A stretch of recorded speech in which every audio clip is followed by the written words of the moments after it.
자, 시작하도록 하겠습니다. 자, 이제부터는 2025학년도 중등학교 교사 특수, 다시 말해서 중특 기출문제를 풀도록 하겠습니다. 2025학년도 중등 같은 경우에는 초등과 유특에 비해서 문제가 쉽죠. 그래서 실제로 1차 결과가 났을 때 70점대도 종종 보일 정도로 기출문제가 난이도가 쉬웠습니다. 이때 말하는 기출문제 난이도가 쉽다는 것은 새로운 내용을 기본적 형태로 문제를 냈기 때문에 나올 만한 내용들을 꾸준히 본 사람들은 충분히 쓸 수 있는 문제였고요. 추가적으로 장애인 등에 대한 특수교육법 그리고 교육과정 문제도 상당히 많이 나왔고 특히 특수교육 교육과정 관련된 내용들이 새롭게 개정된 내용으로 시험 문제가 많이 출제되었죠. 그래서 그거를 준비를 했다고 하면 아마 점수를 잘 받았을 겁니다. 그러므로 우리는 이 기출문제를 통해서 정답보다는 어떻게 문제를 풀어야 할 것인지, 즉 접근 방법을 살펴볼 거고요. 그리고 이걸 통해서 새롭게 나올 문제를 확인하도록 하겠습니다. 일단 전공 A형 1번 문제 좀 보도록 할게요. 자, 다음은 땡땡 특수학교의 교육과정 편성 운영 안내 자료이다. 괄호안에 기획을 쓰고 A에서 잘못 편성된 교과군을 찾아 쓰라고 이렇게 나와 있죠. 그리고 여기 나오는 것처럼 이 계정으로 이렇게 시험 문제 나온다는 걸 확인할 수가 있습니다.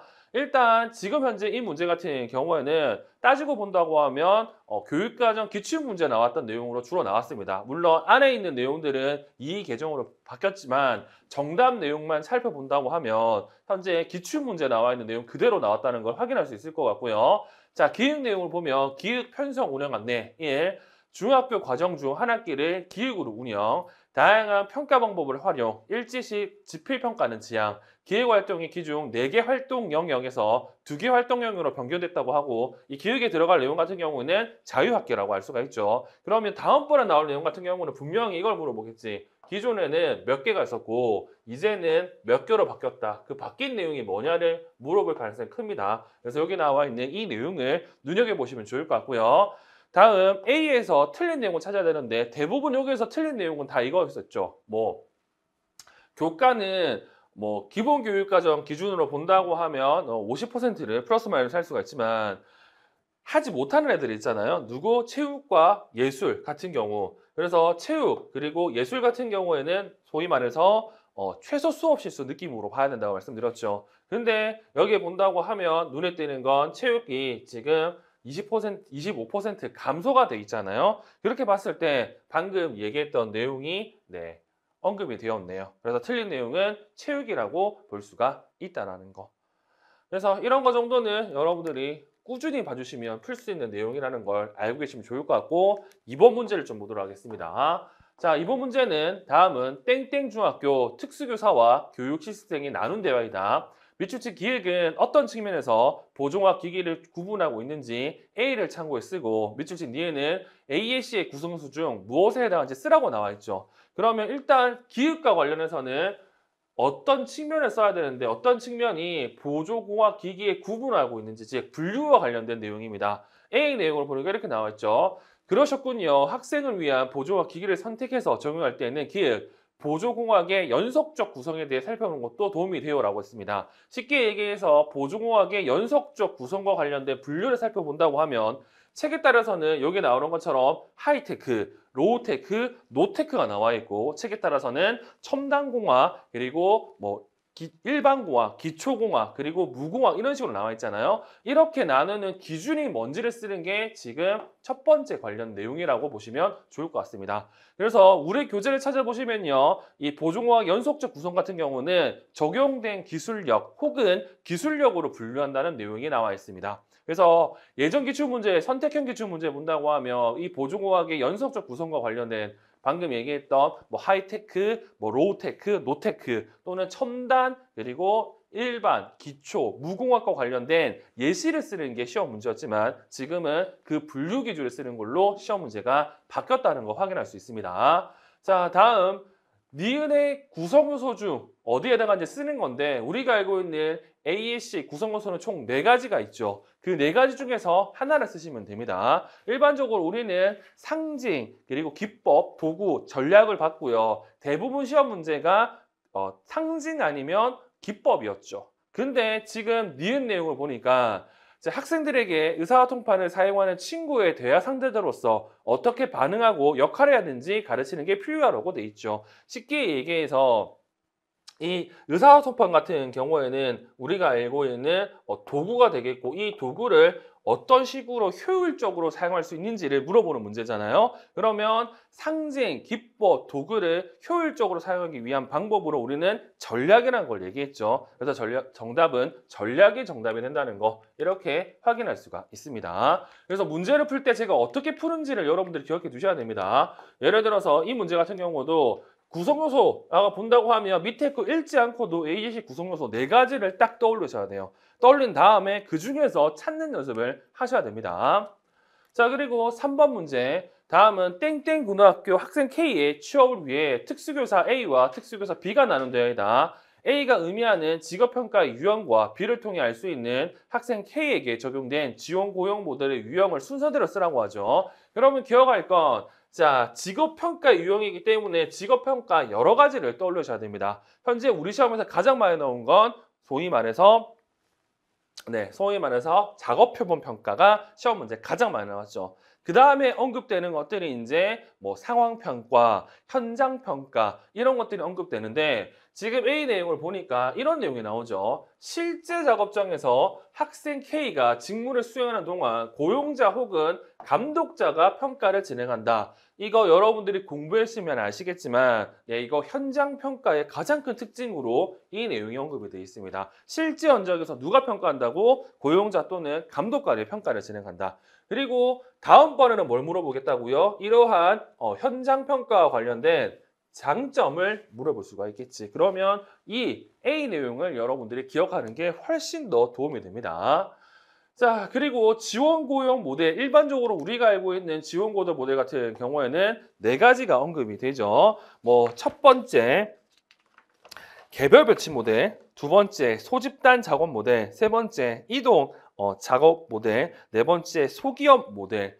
이 중에서 지금 B 같은 경우에는 눈에 띄는 게 뭐가 있냐? 기본적으로 이렇게 3명에서 8명의 장애인들이 누구와 함께 한다고? 누구와 함께 한다고?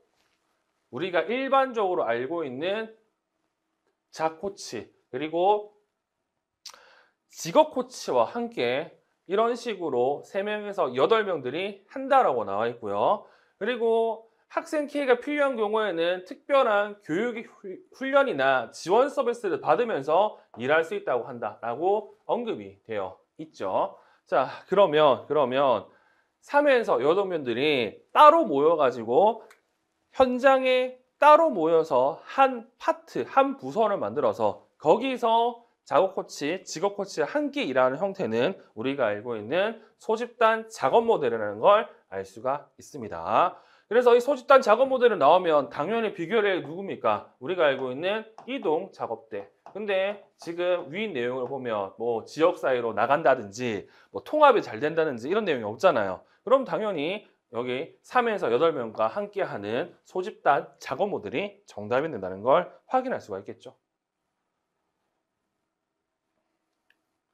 자, 그리고 4번 문제. 이 4번 문제 같은 경우도 새롭게 나온 내용 중에 하나입니다. 자, 다음은 땡땡 중학교 청각장애 학생 A와 B의 청력도를 바탕으로 두 교사가 나눈 대화이다. 괄호안에 기읍과 니은에 해당하는 내용을 순서대로 쓰라고 이렇게 얘기를 하죠. 자, 윗 내용을 보시면 이렇게 돼 있습니다. 학생 A는 감각신경성 청각장애, 학생 B는 중추청각장애. 그러면 감각신경성 청각장애와 중추청각장애 같은 경우에는 손상 부에 따른 청각장애 유형이라는 걸 여러분들이 알 수가 있겠죠. 자, 청력 손실 부에 따라 청력도에 표시된 기도와 골도 청력 검사 결과가 다르게 나타나요. 특수교육 연수 때 배웠어요. 그런데 이해가 안 되는 부분이 있어요. 전음성 청력 손실의 경우 전음 과정에 문제가 있으므로 기도 청력 여치는 높게 나오지만 골도 청력 여치는 정상 수준인 것은 이해돼요. 그런데 감각신경성 청력 손실의 경우에는 골도 청력 여치와 기도 청력 여치가 왜 같은 수준으로 나올까요? 라고 되어 있죠. 그러면 당연히 이게 문제이기 때문에, 그리고 문제에서도 소위 말해서 배경에 되는 내용이기 때문에 여러분들은 눈여겨봐야 됩니다. 왜 눈여겨봐야 되느냐? 다음번에 이거를 쓰는 게 시험 문제 나오니까요. 그래서 이 기획에 나와 있는 이 특수교사 내용이 여러분들이 눈여겨봐야 될 내용입니다.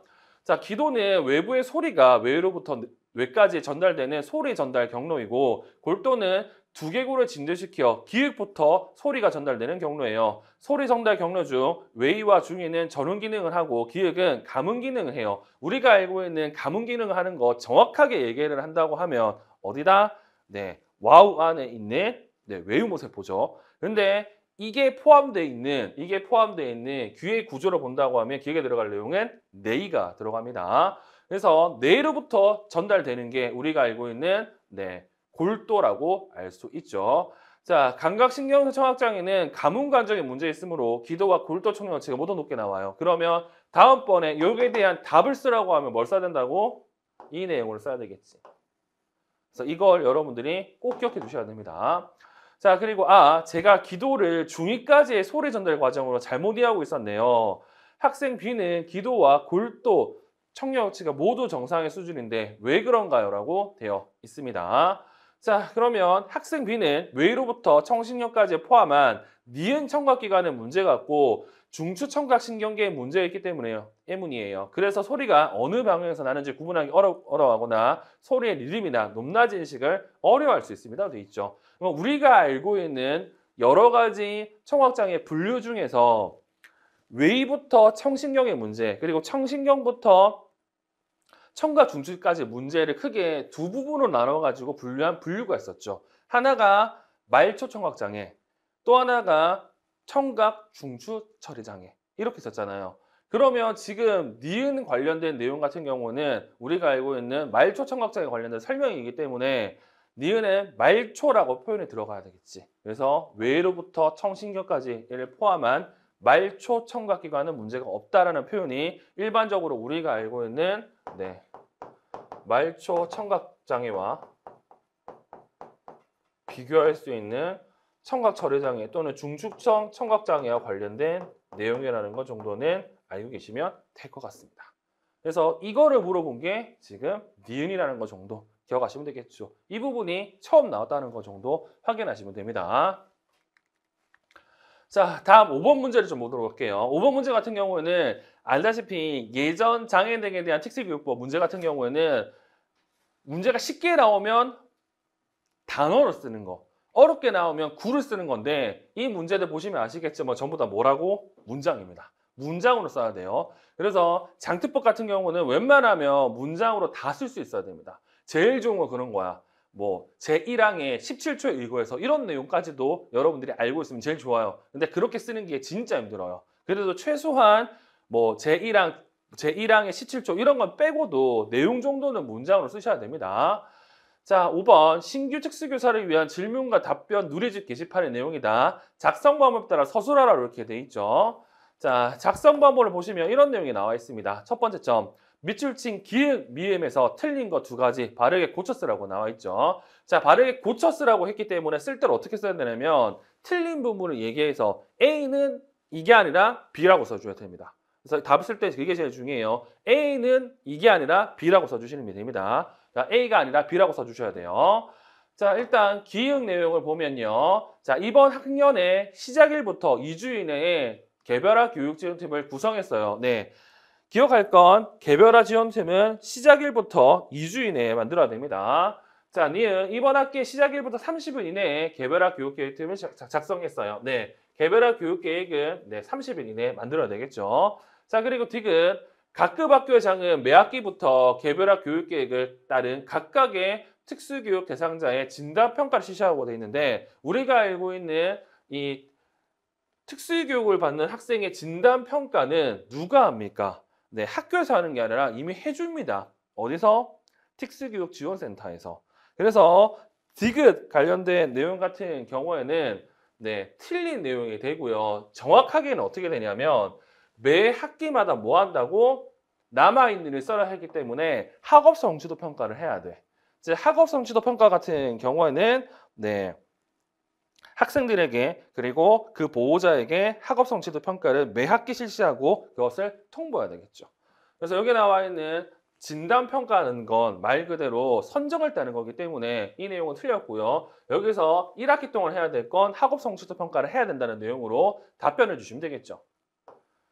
자, 그리고 리을 자, 특수학급에 66제곱미터 이상 교실에 설치해야 된다. 네, 이것도 장애등에 대한 특수교육법에 나와 있는 내용이고, 또한 미음 특수교육 대상자가 4인에 초과할 경우에는 2개 이상의 학급을 설치해야 된다고 되어 있는데, 이거 같은 경우는 어디? 중학교잖아. 우리가 알고 있는 학급 설치 기준은 소위 말해서 4667이잖아. 다시 말해서 6명 이상일 경우죠. 그래서 미음은 틀린 내용이 됩니다. 자, 그래서 틀린 내용 같은 경우는 디귿과 미음이 틀렸다는 것 정도는 확인하시면 될 것 같고요. 두 번째 점, 밑줄친 비읍에 포함되는 통학 지원의 종류 3가지를 쓰라고 하는데, 이 통학 지원과 관련되는 3가지 내용이 언급이 됩니다. 근데 이 내용을 보시면 뭐가 있다고? 통학비 지원이 나와 있죠. 그러면 학생의 취학 편의를 위한 통학 지원 체계, 통학비 지원을 제외한 2가지를 쓰면 되고, 그 2가지가 통학 차량과 그리고 인력 배치, 이 내용으로 답을 써주면 되겠죠. 그리고 세 번째, 밑줄신 시옷의 절차를 학생의 전출학교 입장에서 쓰라고 하는데, 이 전출학교 입장이라고 얘기했기 때문에 보내는 학교잖아. 보내는 학교를 어떻게 해야 된다고? 이 IP를 14일 이내에 보내야 됩니다. 어디로? 전임학교로. 그래서 그 내용을 써주시면 정답이 되겠죠. 그래서 이 문제들 같은 경우에는 특히 장애인 등의 특수교육과 관련된 구체적으로 문장으로 쓰는 것까지도 시험 문제에 나왔다고 확인할 수가 있겠습니다. 자, 다음은 6번 문제입니다. 자, 가는 땡땡 중학교 개별화 교육 지원팀에서 작성한 협의록 일부이고, 나는 같은 학교 특수교사와 일반 교사가 나눈 대화이다. 자, 서술하라고 할게요. 밑에 내용을 보시면 첫 번째, 가의 A에 해당하는 형성평가본부 명칭을 써야 되는데, 알다시피 몇몇 평가들 같은 경우는 뭐 진단평가만, 몇몇 평가 같은 경우는 총괄평가만 쓸 수 있잖아요. 그러니까 그런 거를 고민하시고 내용 보셔도 되고, 아니면 여기에 나와 있는 내용을 좀 보시면 되는데, 눈에 띄는 내용이 있어요. 예를 들어서 반복 측정, 그리고 검사 실시 횟수에 따른 검사지 제작, 그리고 진전도 측정, 그리고 시작 점수, 그리고 기대되는 점수, 표적선, 이런 것들을 따진다고 하면 이 키워드를 통해서 우리가 알 수 있는 평가가 한 가지가 떠올립니다. 어떤 평가? 네, CBM이라고 불리는 교육과정 중심 측정이 떠올리겠죠. 즉, 교육과정 중심 측정 같은 경우에는 읽기, 쓰기, 세마개와 관련된 학업 기술을 단기 유창성 평가하는 방법이죠. 그래서 우리가 알고 있는 1년 동안의 장기 목표에 따라서 일주일에 2번, 한 달에 7번 이상 검사를 통해서 진전도를 확인하는 검사가 됩니다. 자, 그리고 두 번째, 가의 밑줄친 기획을 할 때 유의점을 써야 되는데, 자, 이게 만약에 첫 번째 점에서 이렇게 CBM이라고 알 수 있으면 CBM을 딱 떠올리는 순간 이거 보고 검사 실시했었다는 검사제 제작이 떠올려야 돼. 어떤 거? 방금 얘기한 것처럼 1년 동안의 장기 목표에 해당하는, 그리고 이때 사용하는 검사 횟수, 그리고 검사 방법이 딱 정해져 있지. 방금 얘기한 것처럼 일주일에 2번 이상, 한 달에 7번 이상, 그리고 동형 검사 형태로 검사지를 만들고 이 검사지를 미리 만들어 두는 게 포인트입니다. 그래서 이 문제의 키워드, 위점이라고 얘기하면 미리 동형 검사를 이용한다가 키워드입니다. 그 내용으로 답변하시면 되겠죠.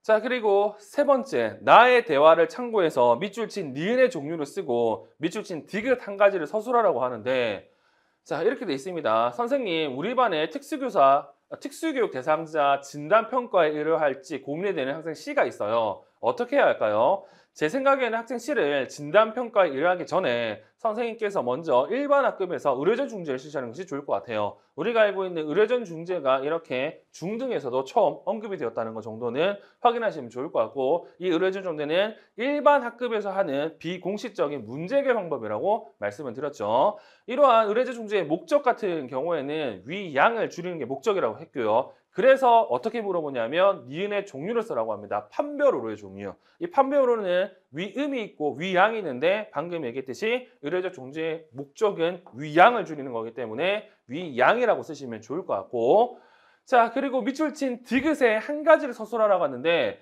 교육적 측면에서 장점이 있다고 하죠. 무슨 말이냐? 일반적으로 이렇게 기본적으로 선별, 그리고 진단, 적격성 또는 적불성 이러한 진단평가 단계를 거친다고 했을 때 선별한 다음에 얘가 좀 아닌 것 같아. 그러면 바로 진단을 의뢰를 하죠. 근데 중요한 건 이 선별과 진단 사이에 텀이 분명히 발생할 겁니다. 그러면 이 텀에 소위 말해서 기다리는 게 아니라 뭐 한다고? 학생에게 할 수 있는 또 학생에게 적합하다고 생각되는 중재를 미리 해보는 거잖아요. 그런 측면에서 본다고 하면 네, 여기 교육적 측면에서 장점은 학생의 진단을 기다리지 않고 진단 여부와 상관하지 않고 뭘 할 수 있다고 중재를 미리 해본다는 장점이겠죠. 즉 조기 중재를 할 수 있다는 게 장점이겠죠. 그래서 그런 내용으로 답을 써주시면 좋을 것 같아요. 그래서 이 교육적 측면의 장점 같은 경우는 제가 알기로는 네, 현재까지는 저기에 나와 있는 강론은 없는 걸로 알고 있습니다. 그래서 여러분들이 생각해서 써야 될 내용이라고 생각하시면 좋을 것 같아요.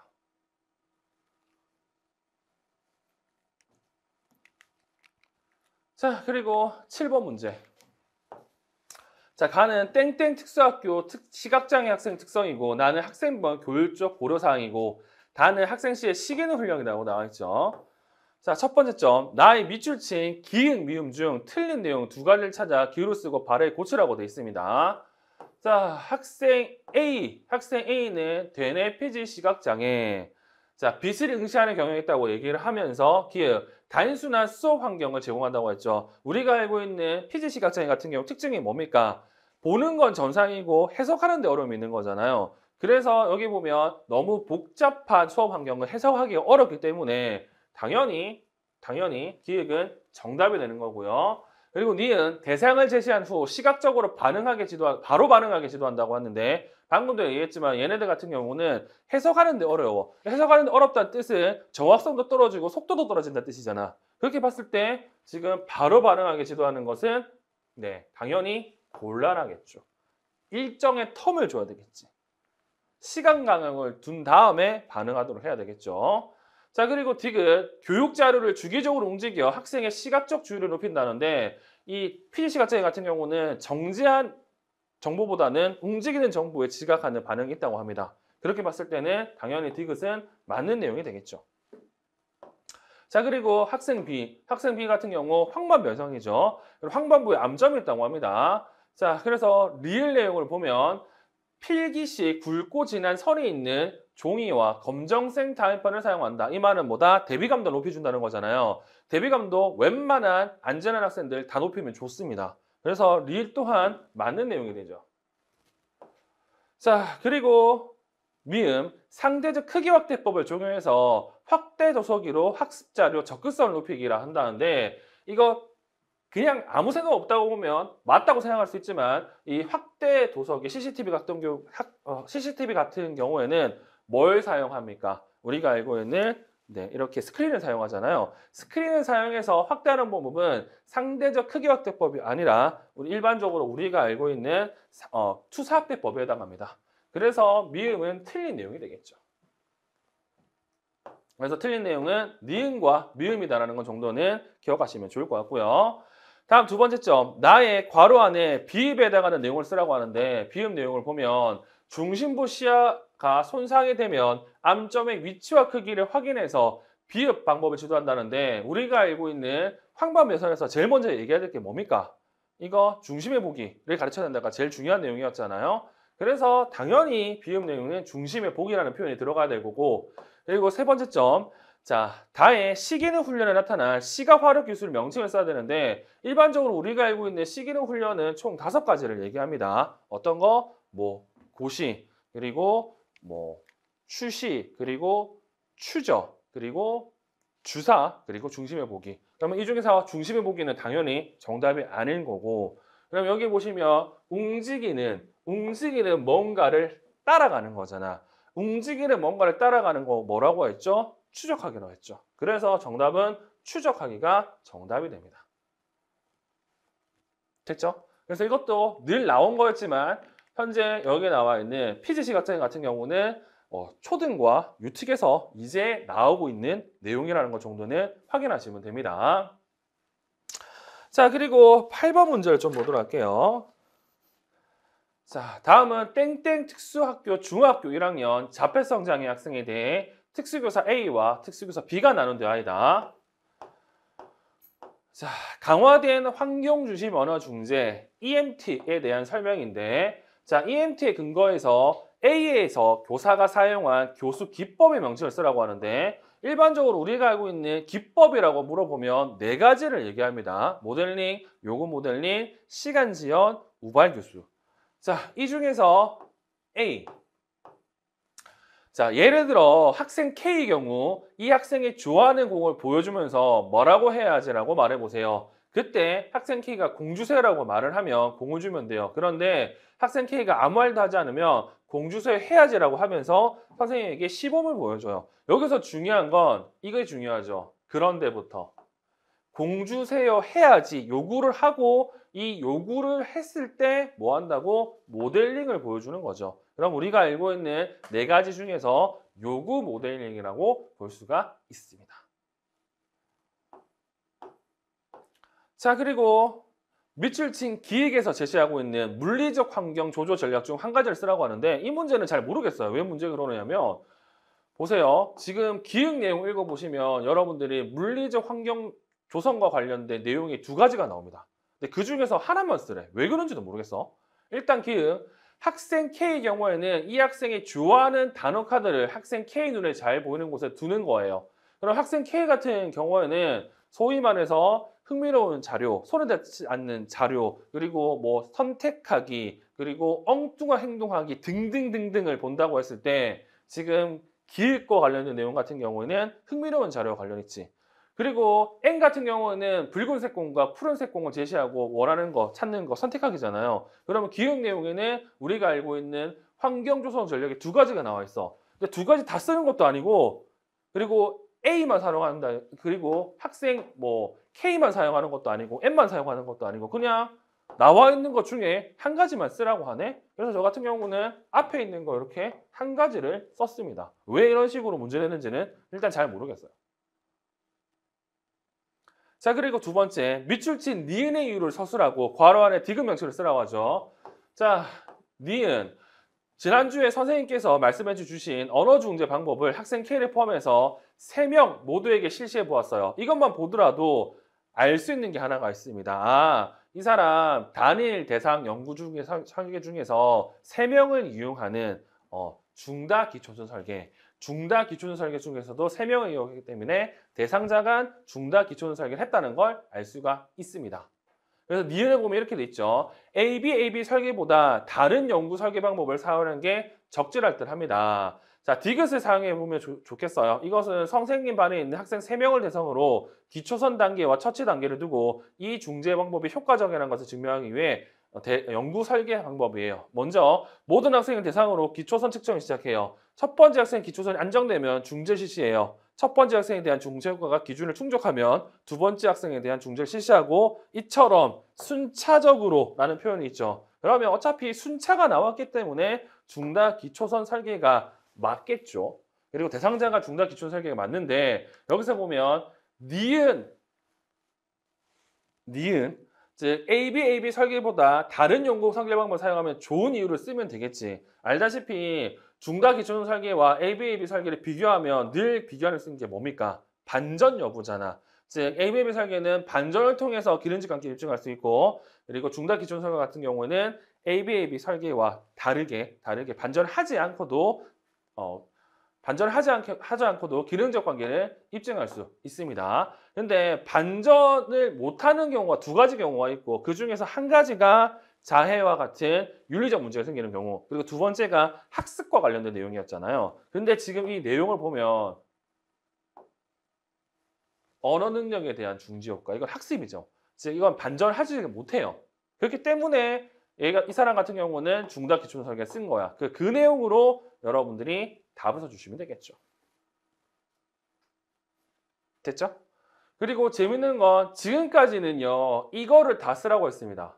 이게 뭡니까? 우리가 알고 있는 내적 타당도를 높이는 방법 중에서 두 번째, 세 번째 내용이거든요. 즉 중재 시점과 관련된 내용이었어요. 이걸 쓰는 게 다 시험 문제였습니다. 근데 이거 말고도 지금 얘기하는 것처럼 이런 내용이 시험 문제에 나왔다는 것 정도는 여러분들이 기억하시면 좋을 것 같습니다. 자, 그리고 9번 문제를 좀 보도록 할게요. 자, 9번 문제. 가는 땡땡 중학교 학습장애 학생 D에 대해 특수교사와 교육 시스템에 나눈 대화이고 나는 특수교사가 학생 D를 위해 작성한 지도계획이다.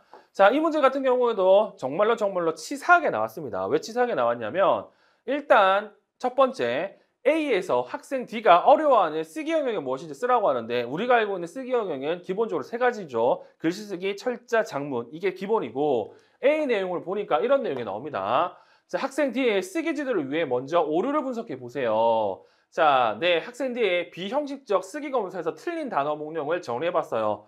자, 소리 나는 대로 적으면 안 되는 단어를 정확하게 쓰지 못하는 표기 처리 오류가 나타나는 것 같아요. 자, 이렇게 표기 처리 오류를 설명해 줬잖아. 왜 설명해 줬느냐를 여러분들이 고민해야 됩니다. 왜 그러냐? 이 전 문제들 같은 경우에는 김동일 선생님 책 그리고 학습장애 총론책에 나와 있는 쓰기 오류 또는 철자 오류가 시험 문제 나왔어요. 근데 여기서는 2012년에 나와 있는 김현삼 책에 나와 있는 표기 처리 오류가 나왔기 때문에 이거를 전반적으로 설명해 줄 필요가 있겠죠. 이걸로 써야 된다고.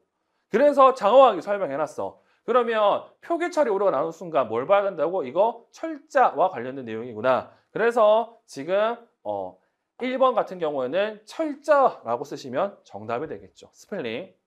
그리고 두 번째, 가의 밑줄친 기역 리을 중 틀린 내용 한 가지를 찾고 발음이 고치라 되는데 이거는 좀 치사한 내용입니다. 뭐가 있냐면 이거 만약에 초등과 중등 복수 시험 친 분들은 이걸 문제를 편하게 풀었을 겁니다. 왜 그러냐면 이거 초등학교 때 배웁니다. 그리고 초과정에 이 내용이 나옵니다. 초과정 이 내용이 나와요. 그래서 이것 같은 경우에는 소위 말해서 국어 문법을 알아야 되기 때문에 결론적으로 말씀을 드리면 기획이 틀렸습니다. 기획이 틀렸습니다. 경음하는 말 그대로 경음이 되는 걸 얘기하는데 여기서 얘기하는 절약과 분야 같은 경우에는 발음을 보시면 알겠지만 저기 절약의 리을과 분야의 니은이 어떻게 된다고? 뒤쪽에 나와 있는 이 초성 이응으로 소위 말해서 첨가가 되거든요. 첨가가 되거든요. 그래서 발음해보면 절약으로 발음되고요. 분야라고 발음이 돼요. 이거는 경음화가 아니라 연음 규칙입니다. 연음 규칙. 이때 말하는 연음 규칙이 뭐냐? 앞 받침이 이어서 소리 나는 걸 우리는 연음 규칙이라고 하거든요. 그래서 지금 기획은 틀렸습니다. 그리고 나머지 히읗 단락 규칙, 그리고 축약 규칙, 구개음역 규칙 같은 경우는 다 맞는 내용이 됩니다. 그래서 이거는 여러분들이 뭘 알아야 된다? 국어 문법을 알아야 풀 수 있는 내용이고 초등의 문제를 풀면 조금 쉽게 풀 수 있습니다. 왜냐? 초등교육과정 국어 교육론에 저거를 다 구체적으로 배웁니다. 그래서 일단 틀린 내용은 기획이라는 것 정도는 알고 있으면 돼요. 그리고 이런 내용이 제가 알기로는 작년, 재작년 이렇게 해서 초등 그리고 유특에서도 꽤 많이 나왔더라고요. 자, 그리고 세 번째, 나의 괄호 안에 미음에 들어갈 내용을 쓰고 밑줄친 비읍에 해당하는 교사의 활동 내용 한 가지를 서술하라고 하는데 자, 이 내용 같은 경우도 처음으로 나왔던 내용이고요. 우리가 알고 있는 장문을 가르칠 때 쓰기 과정적 접근 말고 눈에 띄는 내용으로 우리는 자기 조절 전략 교수라는 걸 확인해 봤죠. 그래서 여기 나와 있는 것은 자기 조절 전략 교수고요. 자기 조절 전략 교수는 말 그대로 장문하는 단계를 자기 교수를 통해서 배우는 거라 생각하시면 됩니다. 그렇기 때문에 인지 전략과 초인지 전략을 함께 배우죠. 그 인지 전략에 해당하는 게 여기 나와 있는 POW, WW, What to, How to 전략입니다. 자, 지금 POW 쓰기 과정이라고 하면서 P는 미음, O는 생각 조직화, W는 생각 추가하기인데 P 같은 경우에는 POW에서 내용을 생각해 보시면 생각을 꺼내는 겁니다. 생각을 꺼내기. 픽이요, 픽. 자, 그리고 비읍에 해당하는 교사 활동인데 자, 우리가 알고 있는 일반적인 직접 교수와 관련된 내용이거든요. 자, 시범, 안내된 연습, 독립된 연습, 정리라고 나와 있고, 자, 교사는 학생이 전략 사용 단계에 따라 전략을 적용하는 데 필요한 지원을 한다고 돼 있죠. 쉽게 얘기해서 학생이 전략을 외우도록 하고 외운 내용을 확인하는 과정을 거칠 거잖아요. 그래서 이거 책에 나와 있는 표현대로 한다고 하면 이렇게 쓰시면 됩니다. 말 그대로 학생에게 전략을 가르치고 그에 대해서 맞냐 틀리냐 확인하고 그리고 교전적 피드백을 하는 이러한 단계로 여러분들이 생각하시면 좋을 것 같고 이 내용 그대로 어디 나와 있냐면 김혜아 선생님 학습장의 책에 그대로 나와 있습니다. 그래서 정답으로 얘기할 수 있는 건 학습장의 책에 나와 있는 내용이라고 기억하시면 좋을 것 같아요. 자, 그리고 10번 문제를 보도록 하겠습니다. 자, 가는 고등학교에 재학 중인 지적장애 학생 K의 교육 및 지원 요구이고 나는 학생 K의 교육 지원을 위한 특수교사의 교육계획 노트다. 자, 첫 번째, 나의 밑줄친 기획에 제시된 적응행동 하위형의 명칭을 쓸 것. 자, 11차 정의 용어로 쓰라고 하는데 나의 기획을 보니까 이런 내용들이 나오죠. 자, 학생 K의 향후 직장 생활에 필요한 적응행동 목록 확인, 상급자 지시 따르기, 대중교통을 이용한 출퇴근하기, 직장 규칙 지키기, 단순화된 작업 지시서 읽기, 업무 순서에 따라 자기 지시하기. 눈에 띄는 건 읽고 자기 지시하기. 이거는 개사실 중에서 어디에 해당합니까? 개념적 적응행동 기술에 해당하는 내용이라고 볼 수가 있겠죠.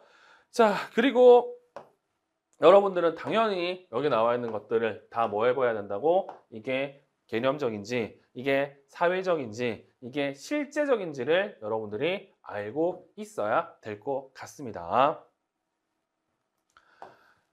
자, 그리고 두 번째, 나의 괄호 안에 니을에 해당하는 자연적 지원 하위 유형을 쓰라고 하는데 이 자연적 지원 같은 경우에는 우리 교재는 있어요. 근데 이 책의 출처가 어디 있냐면 외국에서 번역한 특수교육 개론서 책에 이 내용이 나와 있고 우리 교재에는 그게 정리가 되어 있거든요. 일단은 저기 나와 있는 자연적 지원의 유형을 얘기한다고 하면 총 7가지가 나옵니다. 조직의 지원, 물리적 지원, 사회적 지원, 훈련 지원, 사회 서비스 지원, 지역사회 지원, 개인과 가족 지원 이렇게 총 7가지 지원 유형이 나옵니다. 그래서 이게 또 나올지는 모르겠지만 그럼에도 불구하고 기출문제 나왔기 때문에 당연히 이걸 알아야 되고요. 방금 얘기했듯이 이러한 지원 유형들이 총 7가지가 있고 그중에 니은은 사용하는 도구 수정하기, 쉴 수 있는 공간 제공하기, 보조기기 지원, 보조공학 도구 지원이라고 해서 이 부분이 포인트가 되거든요. 보조기기와 보조공학을 지원하는 거. 그래서 이거 같은 경우는 물리적 지원이 정답이 됩니다.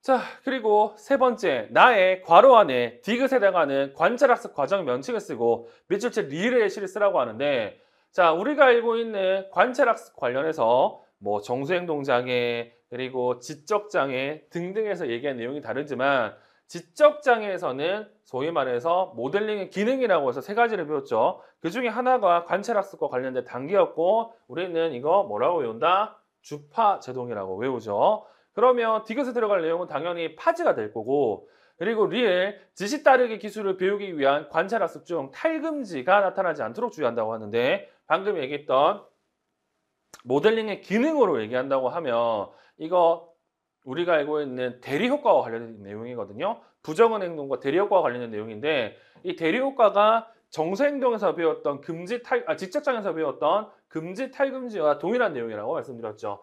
여기서 말하는 탈금지는 내가 이미 배웠던 행동이야. 다른 사람으로부터 배웠던 행동인데 이거를 생각만 하고 있고 아직 안 해봤어. 근데 다른 사람이 똑같은 행동을 하는데 이거 보고 얘가 나쁜 결과가 초래되지 않는 것을 보고 이걸 해보는 걸 우리는 탈금지라고 했습니다.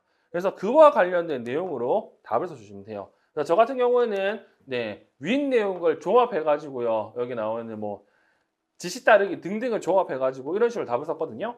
지시 따르기를 거부하는 다른 사람의 행동을 보고 강화를 받아 지시 따르기를 거부하는 행동을 한다. 이런 식으로 이제 답을 썼으니까 그렇게 관련 내용의 예시를 쓰시면 정답이 됩니다. 그러니까 쉽게 얘기해서 억제하고 있었던 걸 다른 사람이 부정적인 상황이 나타나지 않는 걸 보고 따라하는 거. 이게 탈금지, 탈억제라고 정도 기억하시면 되겠죠.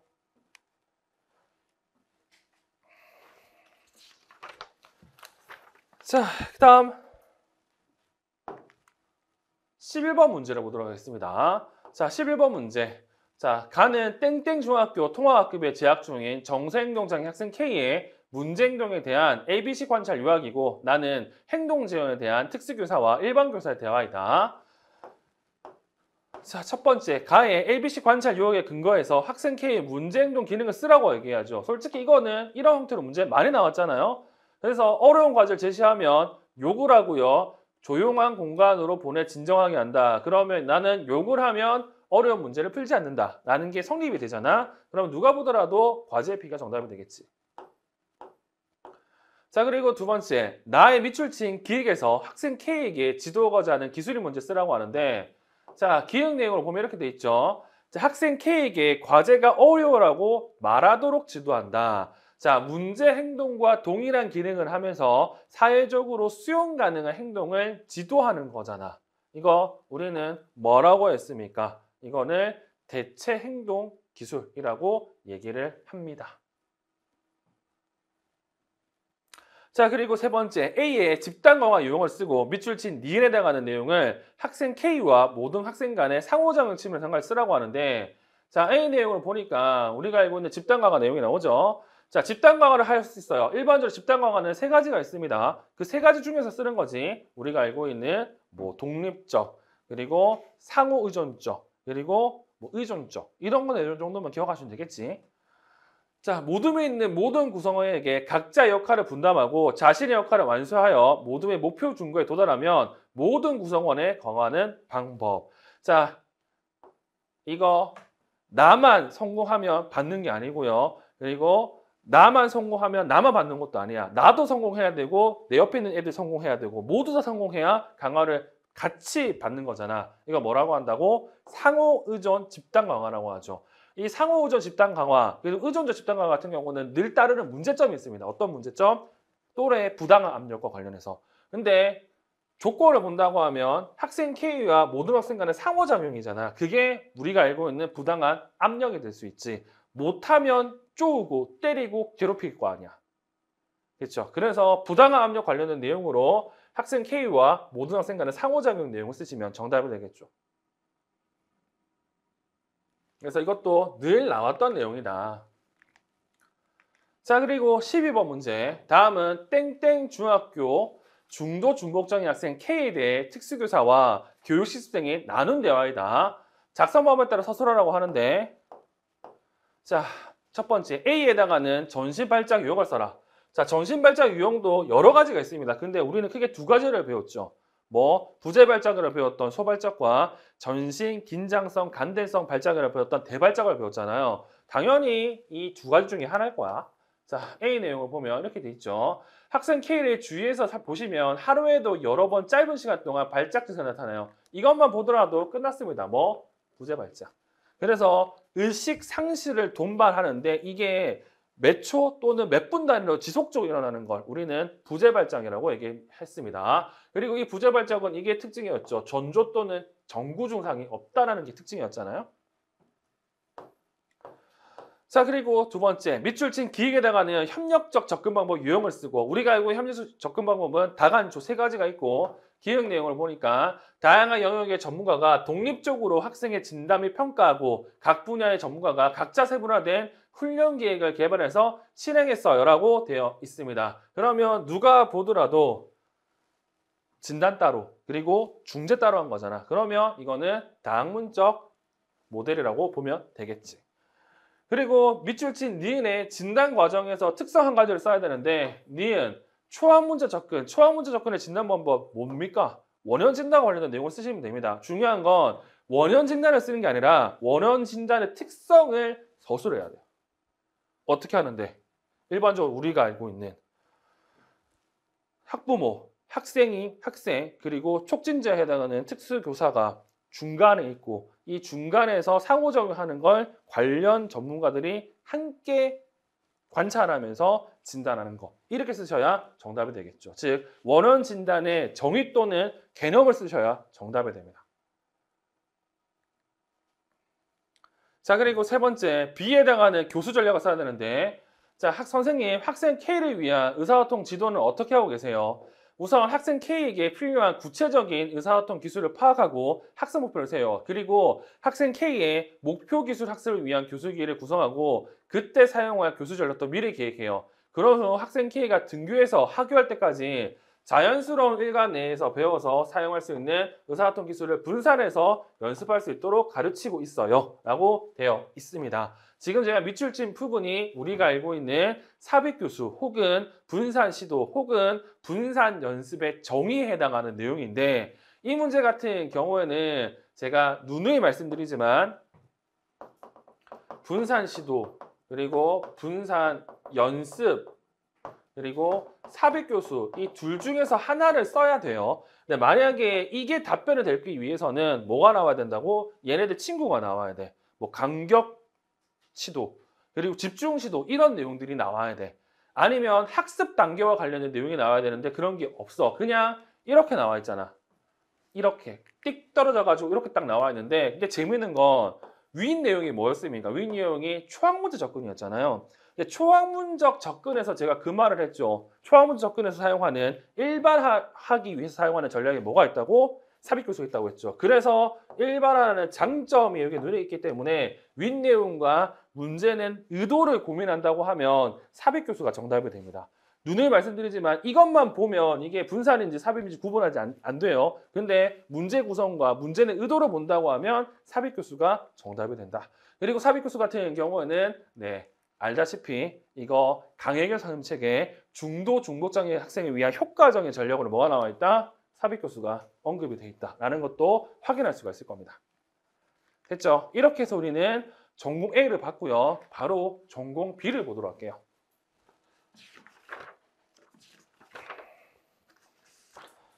자, 전공 B의 1번. 다음은 땡땡 특수학교 예비 학부모 대상 교육과정 설명회에서 있었던 질의응답 내용의 일부이다. 기획리에 대한 내용을 순서대로 쓰라고 하죠. 또 뭐다? 교육과정 내용입니다. 즉 교육과정 못 풀면 틀려요.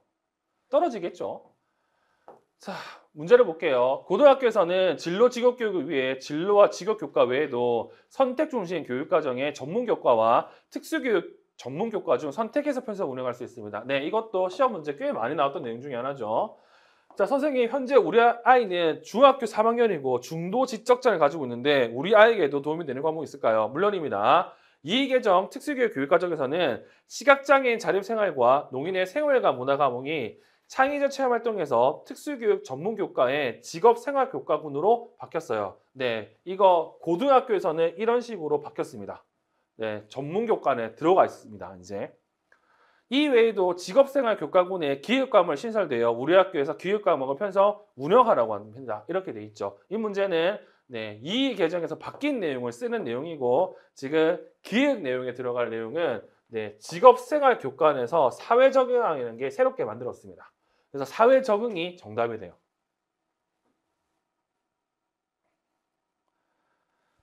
자, 그리고 선생님, 우리 아이는 순회교육을 받을 예정이에요. 순회교육을 위한 교육과정을 편성 운영할 때 어떤 점을 고려하시나요? 순회교육을 위한 교육과정 편성 운영 지침은 시도교육청에서 정합니다. 다만 1호 개정 특수교육 교육과정과 달라진 점은 2 개정 특수교육 교육과정에서는 순회교육 대상자인 니은과 교육지구를 고려해서 교육과정 편성 운영한다는 점입니다. 이것도 새롭게 신설된 조항이거든요. 그래서 니은에 들어갈 내용은 배치 환경입니다.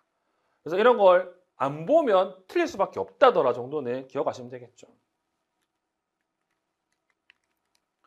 자, 그리고 2번 문제. 다음은 땡땡중학교 건강장애 학생 B와 C에 대한 특수교사와 일반교사의 대화이다. 관할의 교육지원 유형을 장특법에 근거해서 쓰고 A에 해당하는 질환 명칭을 쓰라고 하는데 자, 기획과 관련해서 이렇게 돼 있죠. 학생 B는 소아암으로 인해 건강장애 특수교육 대상자 적격성 여부를 결정하기 위한 선정 심사 중이에요. 학부모님께 병원에 설치된 학교에 대해 설명드렸는데 병원 학교 이외에 어떤 유형의 교육적 지원이 있나요? 라고 돼 있죠. 그리고 내용을 읽어보니까 눈에 띄는 게 뭡니까? 초, 중, 고 건강장애 학생이 컴퓨터나 휴대단말기를 사용해서 탑재된 콘텐츠를 통해 학습하거나 실시간 양방으로 수업에 참여하는 것. 이건 우리가 알고 있는 원격 수업에 해당한 내용이죠. 그래서 기획은 원격 수업입니다. 즉 병원 학교 순회 교육 말고도 받을 수 있는 게 원격 수업이다. 자, 그리고 A와 관련해서 선생님 다음 주 1박 2일 현장 학습을 가는데 건강장애 학생 C를 어떻게 지원해야 할까요? 학생 C는 인슐린이 절대적으로 부족합니다. 인슐린과 관련된 내용은 당뇨죠. 그래서 소아당뇨를 쓰시면 됩니다. 그리고 여기 보시면 뭐가 나오냐면 소아당뇨와 관련해서 저혈당증이 있을 때 나타나는 증상, 그리고 이와 관련된 응급조치 설명들이 쭉 나와 있어요. 그리고 재밌는 건 이 응급조치에 관련된 내용이 이제 전 기출문제였습니다. 그러면 다음번에 뭐가 나오겠습니까? 이게 나오겠지. 저혈당 증상을 쓰는 게 나오겠죠. 그래서 이 저혈당 증상 같은 경우에도 여러분들이 잘 기억하시면 좋을 것 같습니다. 자, 그리고 3번 문제. 가는 땡땡 중학교 특수교육 대상 학생 A와 B의 통합학급 기술가정과 교사학습 계획 일부이고 나는 특수교사와 교과교사가 나눈 대화이고 나는 특수교사가 작성한 메모이다라고 돼 있죠. 자, 어떻게 돼 있냐? 이렇게 돼 있습니다. 첫 번째, 나의 C의 협력교수 유형을 쓰라고 하는데 우리가 알고 협력교수는 5 또는 6 이렇게 얘기하죠. 5라고 얘기를 한다고 하면 일반적으로 우리가 알고 있는 교수 지원부터 팀치까지, 그리고 6이라고 얘기하면 여기다가 교수 관찰까지도 얘기한다는 거. 그래서 C 내용을 보면 이렇게 돼 있습니다. 조례도구를 사용하니 안전에 유의하겠어요. 제가 학생 A와 B뿐만 아니라 도움이 필요한 학생을 개별적으로 지도할게요. 선생님은 시범을 보이며 전체 학생을 지도하세요. 누가 보더라도 한 명의 교사가 전체를 책임지고 또 한 명의 교사는 개별 지원하는 뭐가 해당한다고? 네, 교수 지원에 해당하는 내용이라고 확인할 수가 있고요.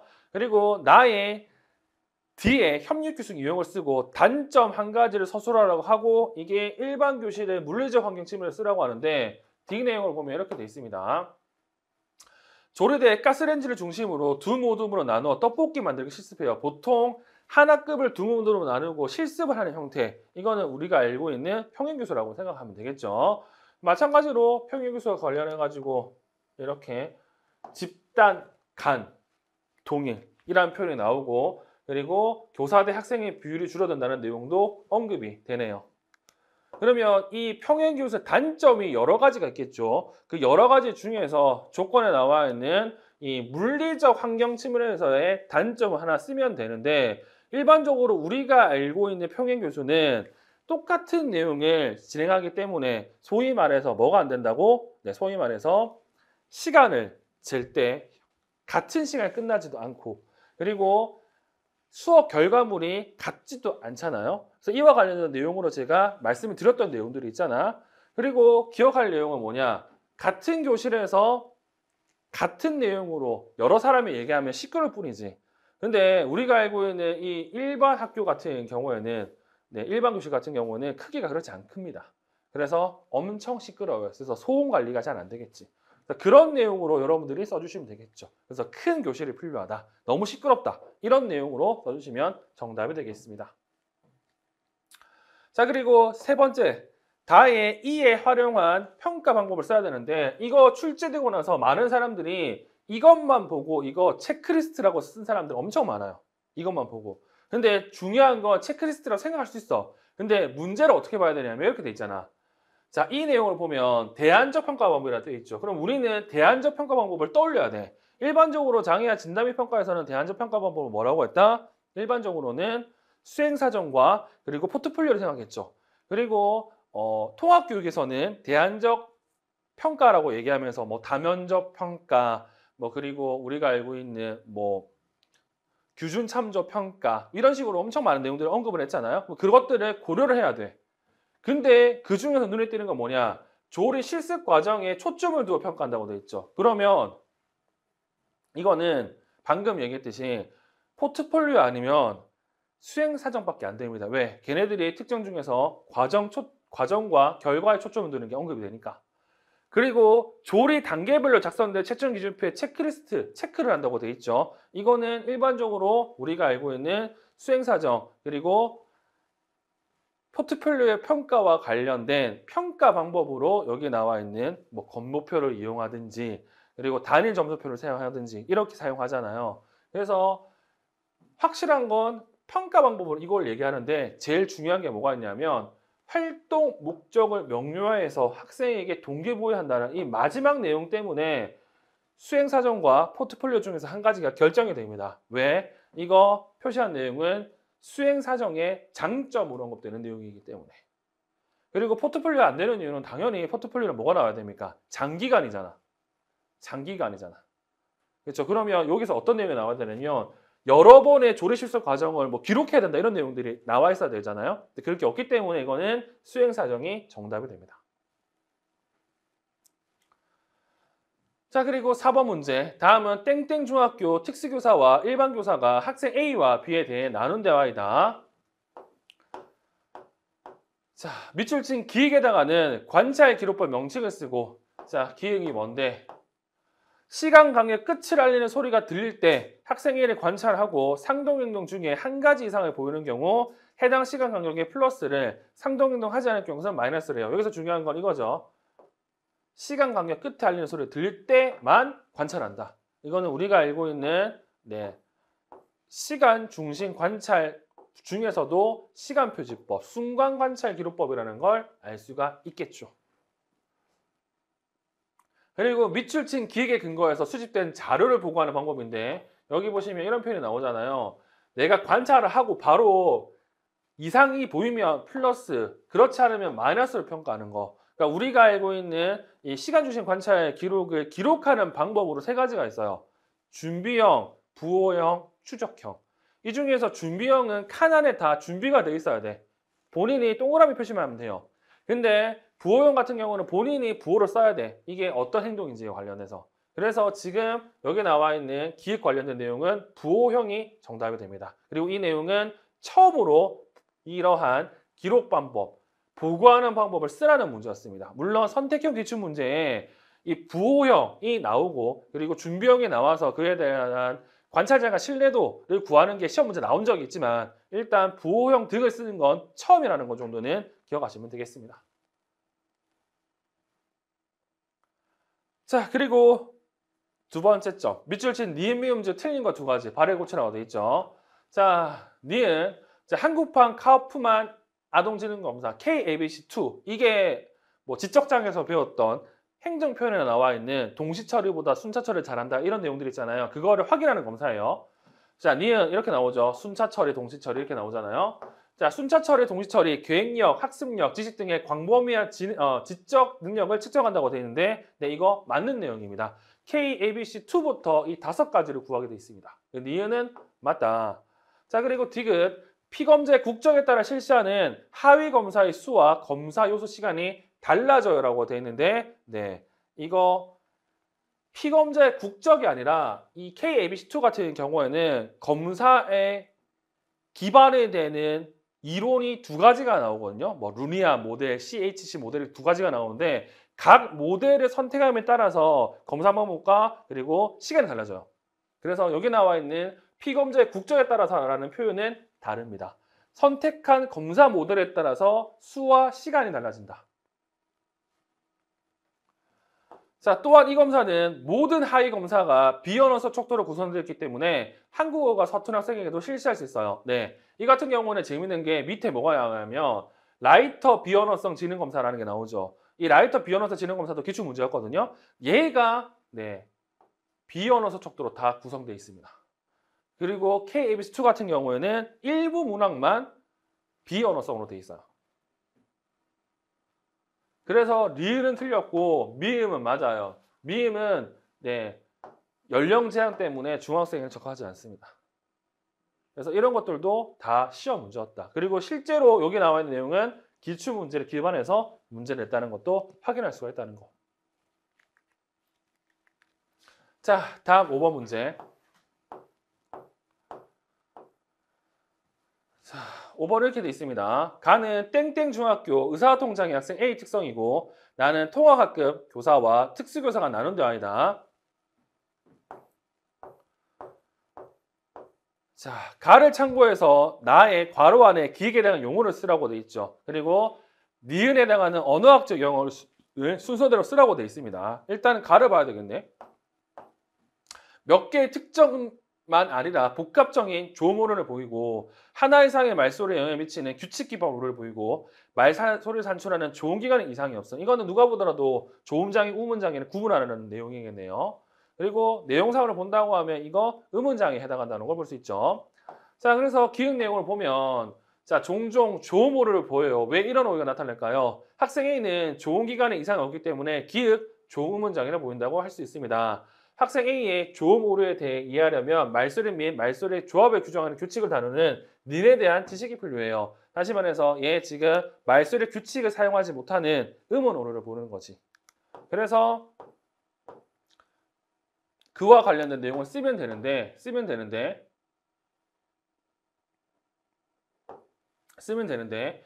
일단 지금 좋은 기간에 이상이 없다라는 표현은 일반적으로 우리가 알고 있는 이 조음운 장애와 관련해 가지고 조음운 장애는 크게 기능적 그리고 기질적으로 나누잖아. 여기 나와 있는 좋은 기간 이상이 없다는 뜻은 기능적이라고 이해하면 되겠죠. 그래서 기능적 조음운 장애와 관련된 내용이고, 그리고 밑에 있는 내용 같은 경우는 음운 장애와 관련된 내용이기 때문에 니은에 들어갈 내용 같은 경우에는 말소리와 관련된 음운론을 쓰시면 정답이 됩니다. 그래서 기역은 기능적, 니은은 음운론을 쓰시면 되겠죠. 자, 그리고 두 번째, 나의 B를 고려해서 괄호 안에 디귿에 해당하는 교사 강화 예 한 가지 쓰라고 하는데, 자, B 보시면 자, 의사소통 자체를 중요시하고 자연스럽게 언어를 사용하는 환경에서 말소리를 가르치는 의사소통 주신법을 사용해 보세요. 이 의사소통 주신법 같은 경우도 처음으로 시험 문제 나온 겁니다. 일본적으로 고은 선생님 의사소통 장애 책에는 의사소통 주신법이 없습니다. 그리고 심연섬책 또는 그 책에 참여했던 분들이 쓴 책들을 찾아본다고 하면 네, 이 의사소통 주신법이 언급이 되어 있고요. 말 그대로 의사소통 중심으로 하는 겁니다. 자, 이 방법에서는 의사소통에 기초한 반응과 강화를 강조해요. 예를 들어 학생이 오류를 보이는 시옷 발음을 손소독제 주세요라고 정확하게 소리냈다고 하면 선생님은 디귿과 같이 반응하셔야 됩니다. 자, 의사소통 중심이니까 지가 요구한 거 있다고 하면 어떻게 되는데 요구한 거 줘야 되겠지. 손소독제를 주는 내용으로 답을 쓰시면 됩니다. 그래서 기억할 건 의사소통 중심법이라는 게 새롭게 시험 문제 나왔다. 따라서 얘가 이제 나올 가능성이 높아진다는 것 정도는 여러분들이 알고 있으면 될 것 같습니다. 자, 그리고 세 번째, 나의 밑줄 친 닐에 해당하는 맥락 활용 언어 지도 전략을 쓰라고 하는데, 자, 여기 나와 있는 맥락 활용 언어 지도 전략 같은 경우에는 일반적으로 우리가 알고 있는 교사의 언어 자극 전략은 아니라는 거. 비슷한데 다른 카테고리를 가르친다고 말씀드렸죠. 기능적 언어 중재를 하기 위한 4가지 방법이 있어요. 그 중에 하나가 맥락의 활용인데 이 맥락의 활용과 관련된 내용들이 방금 얘기했던 교사의 언어 자극 전략과 상당히 비슷합니다.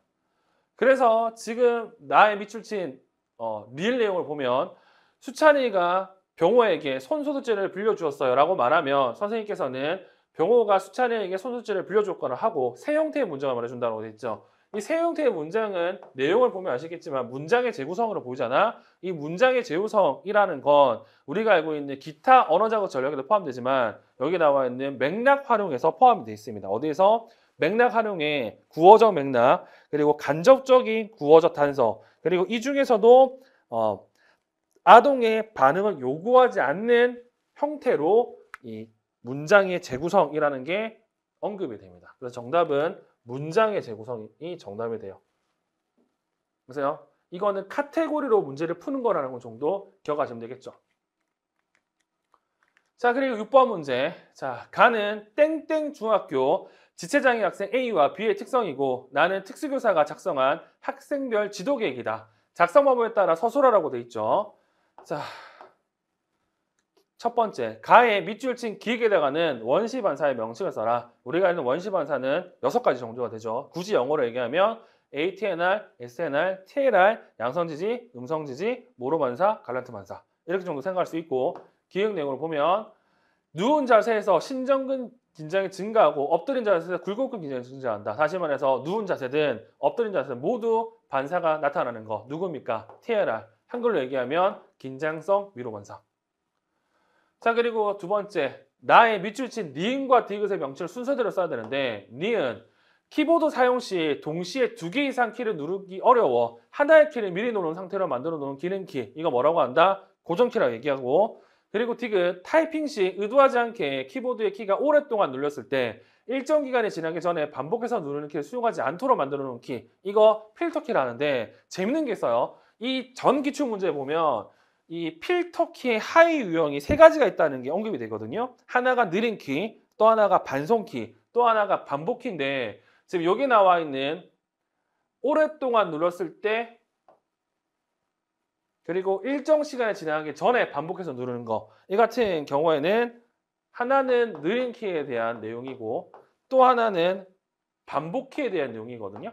그래서 몇몇 분들은 이 하위 유형으로 답을 쓰신 분들이 있습니다. 이렇게 쓰면 안 된다는 거. 그 이유는 니은과 디귿이 같은 레벨에서 답을 써줘야 돼요. 그러면 굳이 이렇게까지 나눠서 설명할 필요는 없잖아. 그래서 고정키, 필터키가 니은, 디귿의 정답이 된다는 거 정도는 확인하시면 됩니다. 자, 그리고 세 번째, 밑줄 친 리을의 이유 한 가지 쓰는데, 자, 얘 누가 보더라도 뭡니까? 아무것도 못하고 이렇게 있는 애잖아. 그래서 일과 중에 자세를 자주 바꿔주거나 피부의 청결 및 건조 상태 유지를 시켜준다고 돼 있죠. 이거 자주 자세를 바꿔주는 거 뭐와 관련했습니까? 욕창과 관련했죠. 그래서 욕창 발생 억제할 수 있다 라는 내용으로 답을 써주시면 정답이 됩니다. 자, 그리고 7번 문제.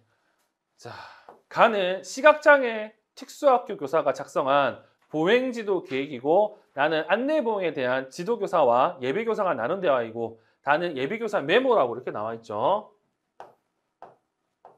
첫 번째, 가의 밑줄 친 기획이 나타나는 방향적 요소를 쓰라고 하는데 진짜 재밌는 건 최근에 나오는 시각장애와 관련된 방향적 요소는 딱 두 가지가 나옵니다. 뭐 지표와 단선 이 두 가지가 나오거든요. 그래서 일단 기획 내용을 보니까 내리막길 경사라고 돼 있죠. 이거 바뀌지 않죠. 고정되어 있죠. 그리고 이걸 보면 이게 대충 어디 위치하는지 알 수가 있잖아. 그래서 지금 기획 같은 경우에는 랜드마크 지표가 정답이 되고요. 두 번째, 나의 괄호 안에 니은에 안내를 해야 할 동작으로 서술하라고 하는데 자, 선생님 안내 보행 중 시각장애 학생과 좁은 통로를 통과할 때 어떻게 해야 되냐. 좁은 통로 포인트가 뭡니까? 손을 안내하는 손을 뒤쪽으로 해서 학생이 어딜 잡도록 해야 된다고? 손목을 잡도록 하는 게 포인트죠. 그 내용으로 답을 써주시면 정답이 됩니다. 그래서 등 뒤에서 손목을 잡도록 통과한다. 이 내용으로 답을 써주시면 정답이 되겠죠. 그리고 세 번째, 디귿의 점자를 묵자로 쓰라고 하고요. 이 디귿 내용을 쓴다고 하면 눈에 띄는 게 뭐가 있다? 원의 실이라는 표현을 쓸 수가 있습니다. 이거 시험 문제 엄청 많았어요. 뭐 도의 실, 원의 실, 예절실 다 같은 느낌이잖아. 그래서 디귿은 지금 원의 실이라는 것 정도 여러분들이 알고 있으면 될 것 같습니다.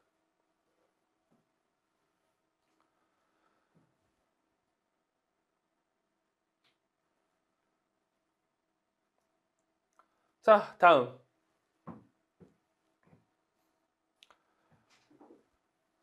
자, 밑줄 친 리을을 점자로 표기할 때 각 점형의 전번을 읽기 순서를 쓰라고 하는데 촉각 같은 경우에는 기억해야 될 게 뭘 기억해야 됩니까? 촉각 같은 경우에는 약자 약으로 써야 될 게 하나가 있죠. 뭐? 촉각의 옥. 옥을 약어로 쓰고 그리고 나머지는 쓰시면 되겠죠. 그리고 이 가 같은 경우는 제자리에 있는 가를 쓰시면 되는 거고요. 쓰면 이렇게 나옵니다. 56, 1, 2, 4, 6, 1, 2, 4, 6, 그리고 1 이렇게 정답이 된다는 것 정도 확인하시면 됩니다. 자, 그리고 8번 문제. 자, 다음 가는 땡땡 고등학교 특수교사와 일반 교사가 자폐성 장애학생 C에 대해 나눈 대화이고 나는 특수교사가 제작한 상황 이야기다. 자, 첫 번째, 가의 A에서 학생 C가 나타내는 인지적 결함이 무엇인지 쓰라고 나와 있죠. 자, 인지적 결함을 얘기하면 세 가지를 생각하셔야 됩니다. 첫 번째, 마음 이해의 결함. 두 번째, 중앙 응집력의 결함. 세 번째, 실행 경영의 결함. 그러면 이 중에서 여러분들이 눈여겨봐야 되는 건 지금 A에 나타난 내용이기 때문에 A 내용을 보면 다른 사람의 감정이나 생각, 의도를 잘 추론하지 못한다. 이것만 보더라도 마음 이해 결함이라는 걸 알 수가 있겠죠. 그리고 여기 나와 있는 그 결과, 이 결과가 우리 교재와 방면 3책에 나와 있는 마음의 결함이 이제 일상생활에 나타나는 문제에 대한 내용이라는 것도 확인할 수가 있습니다. 자, 그리고 두 번째, 가에 비해서 특수교사가 제안한 중재기법을 쓰라고 하는데 B 내용을 보면 이렇게 돼 있습니다. 막대, 사람, 말풍성, 생각분석 이것만 보더라도 네, 짧은 만화 대화, 연재 만화 대화라는 걸 알 수가 있고 자, 교사와 학생이 생각이나 감정을 그림으로 그리고 색으로 표현한다. 그래서 자신과 타인의 생각이나 기분에 대해서 파악할 수 있다. 이거는 우리가 알고 있는 짧은 만화 대화, 연재 만화 대화의 특성이라는 걸 알 수가 있고요. 세 번째, 나의 밑줄 친 기획에 사용된 상황 이야기의 문장 유형을 쓰고 이 문장 유형 총 7가지가 있죠. 그 중에서 하나를 써야 되는데 기획 내용을 보면 친구가 슬퍼하거나 화를 낼 수도 있어요. 다시 말해서 사진을 찍었을 때 알 수 없는 거 뭡니까? 조화문이죠. 자, 그리고 자기 코칭과 밑줄 친 니은에 사용된 상황 이야기의 문장 유형의 다른 점 한 가지를 써야 되는데 일단 요즘에 나오는 책들은 코칭문이라고 해서 3가지가 나옵니다. 여기 나오는 것처럼 자기 코칭문 그리고 팀 코칭문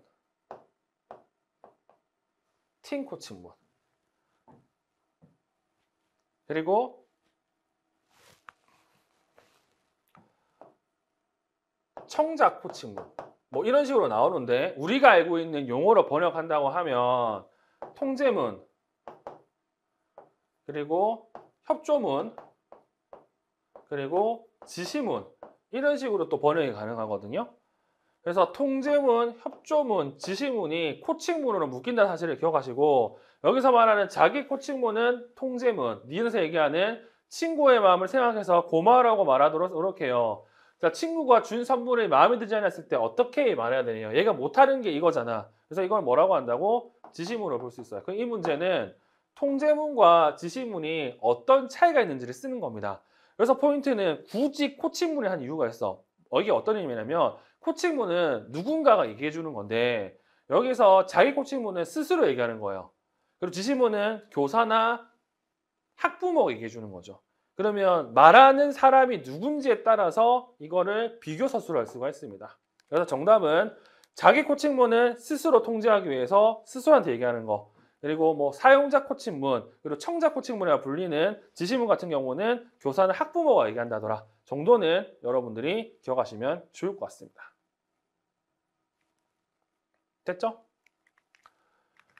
자, 그리고 9번 문제. 다음은 땡땡 중학교 지적장애 학생 K에 대해 일반 교사와 특수교사가 나눈 대화이다.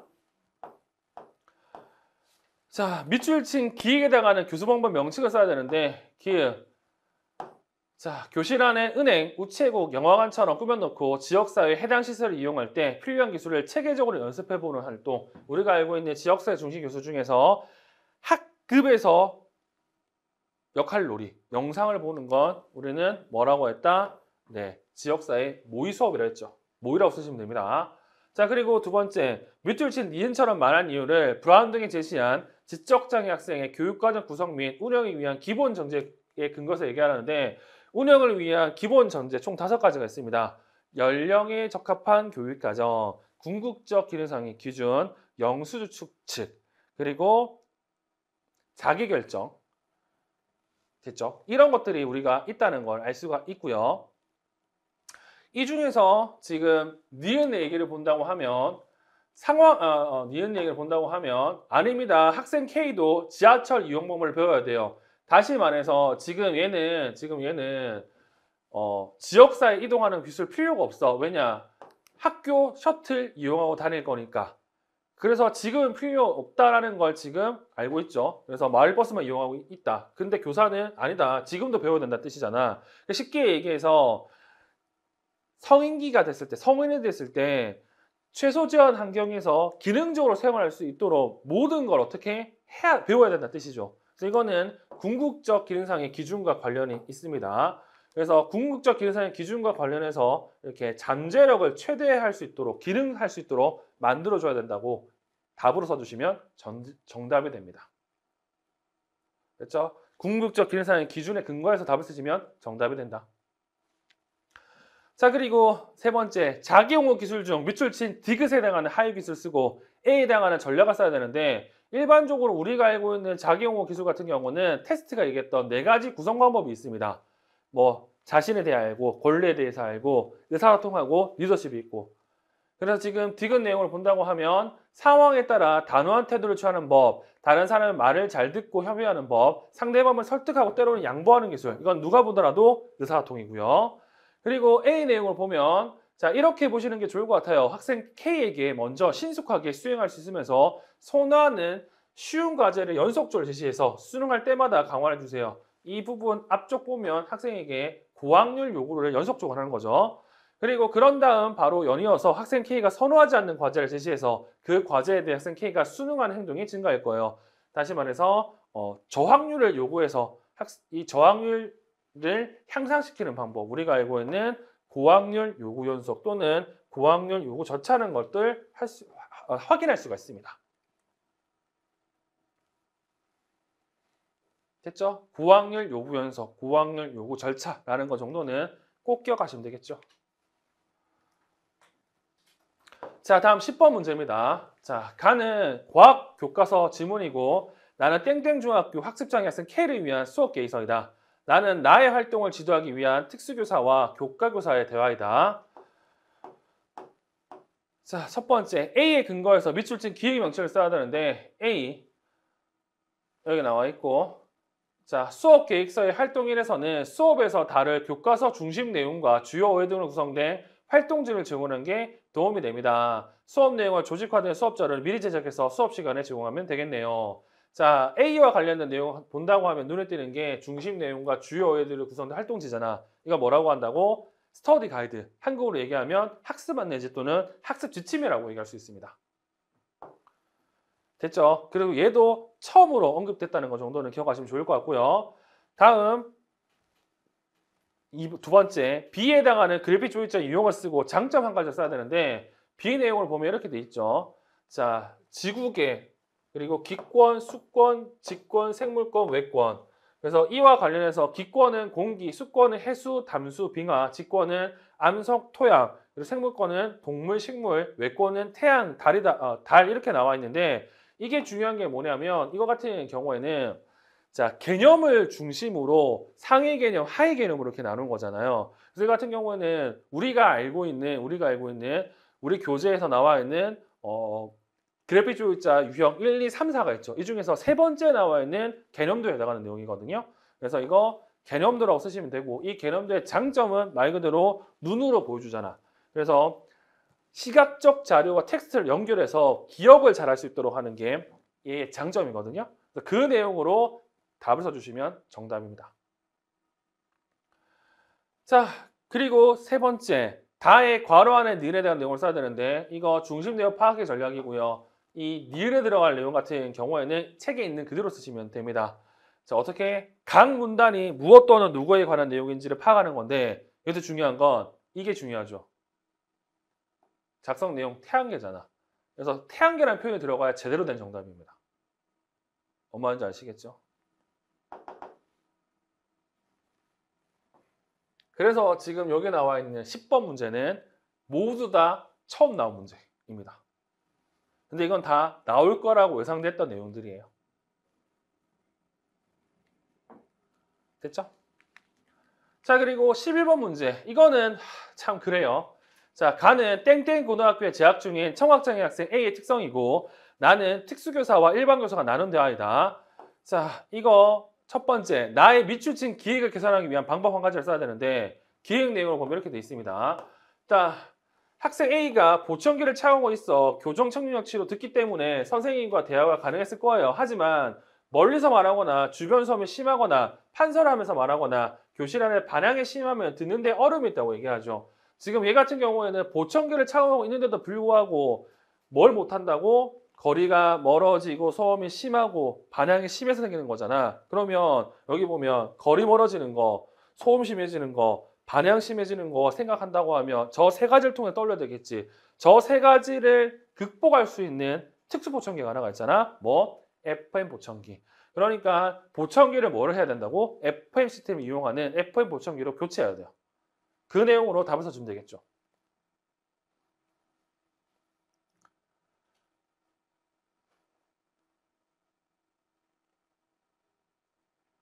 또는 어떤 걸 할 수 있냐면 반향을 없애기 위해서 할 수 있는 방법은 뭐냐면 흡인제 같은 거 만들 수 있습니다. 근데 저는 FM5.3가 좀 더 낫다고 생각해요. 그리고 두 번째, 나의 밀주치인 니은을 소음 측면 상가를 쓰라고 하는데 니은 양의 효과가 있습니다. 자, 우리가 알고 있는 보청기와 관련해서는 양의 효과를 얘기하면 먼저 얘기할 게 첫 번째, 소리 방향을 알 수 있다. 이걸 먼저 얘기해야 되고 이거 말고 세 가지로 얘기할 수 있는 게 있죠. 뭐 양의 진압, 그리고 양의 중복 이런 것들 있잖아요. 이런 내용들 중에서 지금 양의 효과 중에서 소음과 관련된 내용을 써야 되는데 소음과 관련된 내용은 양의 진압입니다. 양의 진압은 두 번 듣기 때문에 어떻게 된다고? 잡음을 감소시켜 주거든요. 이 내용 또한 처음 나오는 문제. 그래서 양의 효과는 일반적으로 소리 방향을 알려주는 거가 많이 나왔는데 그것 말고 나왔다는 거 정도는 기억하시면 됩니다.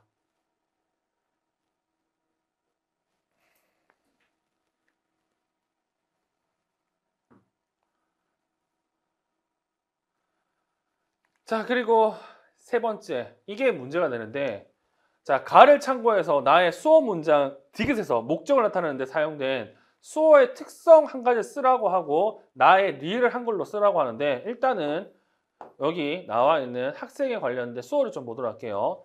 첫 번째 나와 있는 내용은 선생님 감사합니다. 이게 선생님이고 이 감사합니다 뜻이거든요. 선생님 감사합니다. 자, 그리고 두 번째 내용 같은 경우에는 이야기 또는 연설이라는 뜻이고요. 세 번째는 배운다는 뜻이고, 두 번째는 배운다는 뜻이고, 세 번째는 같은 경우는 노력이라는 뜻입니다. 그래서 이거 뭐 이야기를 배우도록 노력하고 있다는 뜻인데 이와 관련해서 제가 현역 수어통역사에서 이걸 보여줬어요. 도대체 나는 이게 무슨 말인지 모르겠다. 너님이 생각하는 내용이 뭐냐고 물어보는데 이게 그림으로는 뜻이 구분이 안 된대요. 영상에 대해서 이게 구분할 수 있대요. 그래서 이거 몰라요, 저도. 의미로는 그거지. 선생님 감사하다. 감사한 이유가 뭐냐면 말하는 거 노력해서 배우고 있다는 의미로 받아주시면 되고 그리고 디귿 이거 나 책 선생님에게 받아서 읽는 중이다 라는 뜻입니다. 그리고 쓴 사람 누구 그리고 리을 강준이라는 뜻이거든요.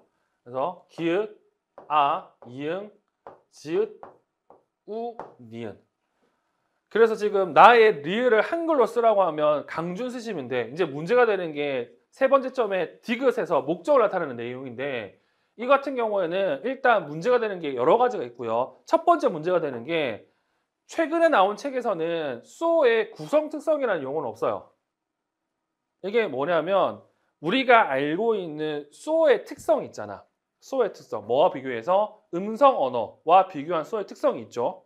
그 수어의 특성이 그런 거잖아요. 동시성, 그리고 사사성과 규약성, 그리고 축약성 이렇게 나와 있는 수어의 특성 중에서 지금 한 가지를 써야 돼. 근데 중요한 건 여기 나와 있는 내용 같은 경우에는 이게 한글로 번역할 때와 그리고 자연수화에서의 목적어가 좀 달라져요. 근데 일단은 한글로 번역할 때 결과적으로 얘기하면 이렇게 되거든요. 저는 이렇게 되겠죠. 굳이 쓰면 저는 선생님께 받은 책을 읽고 읽는 중입니다. 이렇게 번역할 수 있거든요. 근데 번역할 수 있고 목적어는 보통 이거잖아요. 을르리잖아요. 그래서 책이 목적어가 됩니다. 책이. 그러면 책이 우리가 알고 있는 수어의 특성 중에서 어디서 해당하냐라고 물어보면 이거 저 같은 경우에는 사사성과 규약성을 따질 때 책을 피는 거잖아. 그러면 알 수 있는 거잖아요. 그래서 이렇게 썼습니다. 목적어와 관련해서 이렇게 책, 사사성과 규약성이라고 썼어요.